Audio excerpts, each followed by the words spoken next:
Hello! Are you looking for the 3 keys to the perfect release? If you are, then come back in a moment and I'll show you them.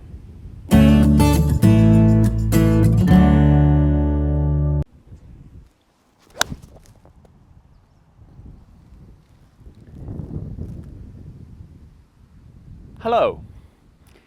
I think everybody's heard of the release, but not everybody's quite clear about what it is.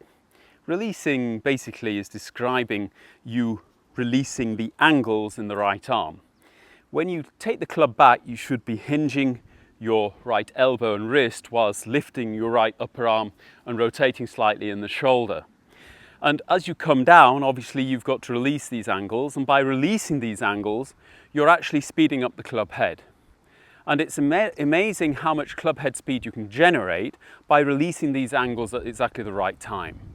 So the question is, how do you do this and what are the most important parts? So I want to give you 3 tips about how you can improve the quality of your release and also the timing of your release. Now, the very first thing to understand is that the majority of the speed that you generate in the swing is going to actually come out of the wrist and releasing the wrist at the right moment in the downswing. To do that, what you most certainly can't do is try and hold the wrist angle.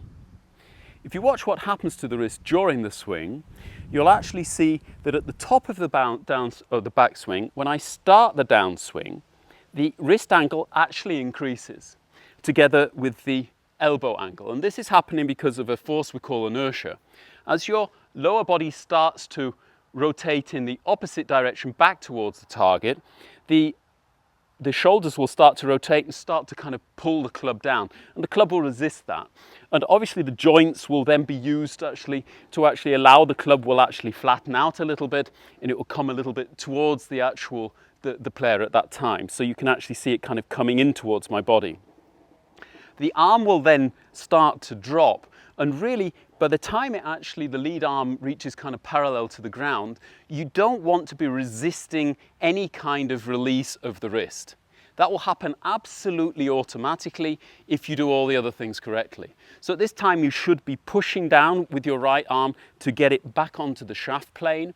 The shoulders aren't really actively turning, but because of the rotation of the hips, you will actually have a rotation in the shoulder, right, or even better probably described as the chest. The chest is rotating, and when you get the club down to around about right thigh height, that's the deepest point in the golf swing, and that's where you see in the camera the majority of this release actually happening. If we look at that a little bit more detail though, you'll actually see that when I start here, the wrist angle is really very well bent back. And as I start down, it is actually releasing. So if I were to take the wrist angle back up now, then you can actually see I'm not in the same wrist angle as I was at the top of the golf swing. Get further down till I get to this position that everybody's seen with the club parallel to ground, you'd say, well, the right hand is bent totally back. But in truth, it's not. I've actually released almost half of the wrist angle in order to get to this position. And then the rest will basically release out into the golf ball and really become totally straight after impact. So I'm not actually getting kind of that flat back hand until I get to a point around about 45 degrees after impact. So once again, don't block this angle. If you're blocking it, you're slowing the club down and you're actually making it more difficult to get the club on plane. What you want to have the feeling of is as the arms come down, you don't resist, you allow the right elbow to straighten, you allow the right hand to straighten, and if you take your hand off the club here, you'll actually see that there's still quite a lot of movement available in the wrist. So you're letting the wrist go. This position, the wrist will release totally naturally through the golf ball, but your feeling is that the wrist has released somewhere between lead arm parallel and 40 degrees or to 45 degrees after impact. So once you've done that, the next thing is to understand where the deepest point in the golf swing is, and one of the forces which is actually starting the release. When you remember the swing or the video that I did about the downswing and the full swing, when you actually get the hands down, they actually reach their deepest point around about the right thigh. So if you could imagine there being a wheel that the hands are actually moving around, they reach kind of the deepest point of the wheel opposite the right thigh, and then they're back on their way up and around the body. As this is happening, the left side of the body starts to resist. A lot of golfers are trying to move through the golf ball, but you want to have the feeling really before you get to the right thigh that your left side is actually starting to brace for impact. One of the things I think a lot of people forget is that your hands are actually slowing down into impact. The club is speeding up. And strangely enough, the more that your hands slow down, the more the club will speed up. And that's one of the ways of actually measuring the effectiveness of a release, is basically to see how the deceleration of the hands works. Now obviously the deceleration of the hands is connected to the deceleration of the shoulders, or the chest I would rather say, and the deceleration of the chest is connected to the deceleration of the hips. So as your hips come around, they start to decelerate, they pass energy onto the chest for a short amount of time, that starts to decelerate, and that passes energy onto the hands and they start to decelerate. But more or less the high speed, or the highest speed of the hand action is actually slightly outside the right thigh, and then they kind of slow down into impact.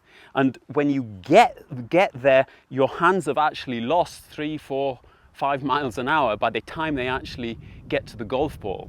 But that actually has allowed the club to release. So what you should have the feeling of is almost before you get to that right thigh, your left side starts bracing, starts stopping you transferring weight or moving laterally and forcing you to turn and get this left shoulder back and out of the way, the hips out of the way, and allow the arms and hands to release through the golf ball quite naturally, because it's a natural opposite, the yin and the yang of force. One force is stopping, the other force is pushing, and you get those balanced out and you've got a great release. So 2 down and 1 to go. The last thing I want to help you with here is basically trying to get the hands from the deepest point in the swing up quick enough, and at the same time basically allowing the club head to release down. So you've got more or less kind of this movement going on in the golf club, because the club is pivoting around your hands. And it's pivoting around your hands because you're pulling the grip end up. And this is, as I was saying, is you get the club down to its lowest point, then obviously there's only one way to go, and that's up and around the body. And that will also help you to release the golf club at the correct time. One of the things I think a lot of people haven't, however, noticed is that when you take the golf swing back or the golf club back and you hinge your arms, you're actually pulling your left arm up and over your chest. That means that when you swing your arms down, you're not necessarily changing the position of this left shoulder. The reason I'm talking about that is because look at the position of my left shoulder and how I would normally stand. In the downswing, my left shoulder is actually pulled forward to the center of my chest by the backswing. But as I swing my arms down, it doesn't return to its original position. On the contrary, it stays here forward. And a lot of people will actually describe this as kind of keeping their back to the target. They're not keeping their back to the target, they're keeping this kind of left shoulder to the target. And the reason that that's happening is that we have this ability to kind of round. And as you turn up, your shoulder joint will actually move over to the middle, towards the middle of your chest. So when you get to this release position where the club changes direction, it's almost like a car's kind of gone into a curve, slowed down and then accelerated out the other side. Then from here, the left shoulder wants to get back and out of the way. I want to get this left shoulder back parallel with the rest of my chest. And by doing so, that will help to pull the left arm up and to release the golf club. So actually a lot of this is about the timing of all these different movements. And by timing them correctly, you'll get the best result that you can get. So first of all, we're going to take it to the top as usual. Then as we start down, we're going to not resist, we're going to allow this right hand and wrist angle to release down to thigh height. Then we want to have the feeling of the left side resisting and slowing down the body movement so that the wrists start to release quite freely because simply of the forces of nature which are pulling in end effect the golf club down because the hands are slowing down. And finally, we want the feeling of pulling up with this left shoulder, getting the left shoulder back parallel with the rest of the chest and getting the club moving up through the ball and around your body into the finish position. So 1, let the wrists release. 2, resist with the left side. And 3, get that left shoulder back and out of the way so that you can release through the golf ball. If you put them all together, you should be getting more distance, more consistent direction on your golf shots. And if you look at it all in slow motion, it looks like the thing is really kind of releasing exactly the way it's supposed to do through the ball, although you don't have a feeling of actually consciously steering what the wrists are doing during the swing. As ever, if you've liked the video, please hit the like button. If you haven't subscribed for the channel just yet, then do that. If you hit the little bell also next to that, it will let you know when the next video gets published. I shall leave the rest of my ideas about a golf swing up here in the left-hand corner. As ever, it was great to see you all. Won't be long before I'm back again, and see you then. Bye-bye.